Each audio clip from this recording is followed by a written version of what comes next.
और अगली बड़ी खबर यूसीसी से जुड़ी हुई तो उत्तराखंड असेंबली में यूसीसी बिल यानी यूनिफॉर्म सिविल कोड से जुड़ा बिल इत्तेफाक राय से कल पास हो गया है। अब ये बिल मंजूरी के लिए गवर्नर के पास जाएगा और उसके बाद ये कानून की शक्ल ले लेगा।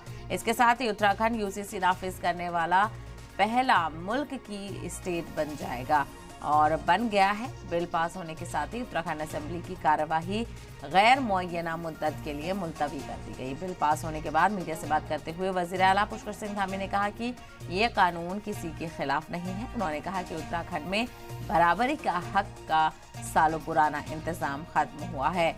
पुष्कर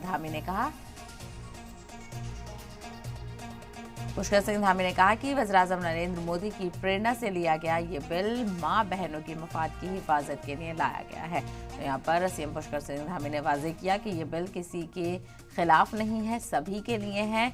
यकसा कानून होंगे सभी के लिए और ऐसे में माँ बहनों के लिए खास करके इसको लेकर फायदा होगा।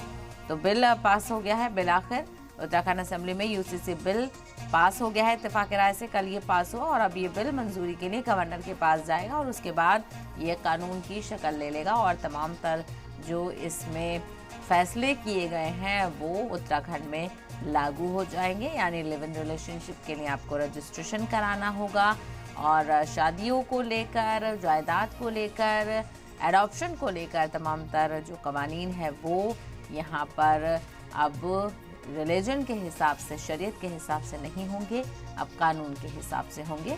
और यूनिफॉर्म सिविल कोड उत्तराखंड में पास हो गया है। अब गवर्नर के सिग्नेचर के बाद इसको बाज़ाब्ता तौर पर लागू कर दिया जाएगा और कहीं ना कहीं कहा जा रहा है कि इसमें माँ बहनों, ख़वातीन को खुद मुख्तार और एम्पावर किया जा रहा है जिससे उनके हुकूक की खिलाफ वर्जी ना हो।